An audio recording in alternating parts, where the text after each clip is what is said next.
इस देश में बॉलीवुड से भी ज्यादा नेपोटिज्म अगर कहीं है तो वो हमारे देश की न्याय व्यवस्था में है। राजनीति में आने के लिए, प्रधानमंत्री, मुख्यमंत्री या विधायक बनने के लिए आपको जनता के वोटों की जरूरत पड़ती है। आईएएस पीसीएस बनने के लिए आपको सालों की मेहनत करनी पड़ती है और एग्जाम पास करना पड़ता है। लेकिन किस कोर्ट में कौन जज बनेगा, किसका प्रमोशन होगा, ये सारा का सारा निर्णय कुछ जज ही आपस में मिल करके ले लेंगे। इस सिस्टम को हम कहते हैं कॉलेजियम सिस्टम, जिसमें 5-7 जज होते हैं।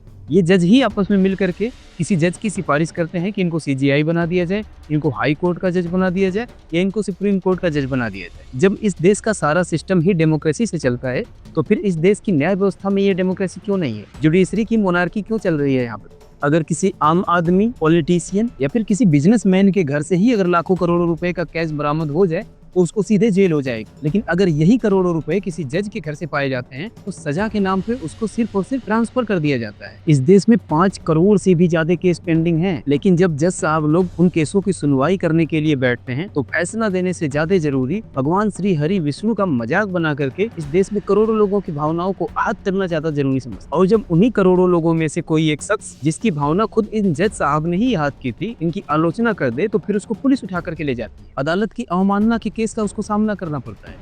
हमारे देश में लोकतंत्र चलता है और इस लोकतंत्र में हर एक संस्था की जवाबदेही तय की गई है, लेकिन इन अदालतों की जवाबदेही क्या है, यह है भी या नहीं, ये किसी को नहीं पता।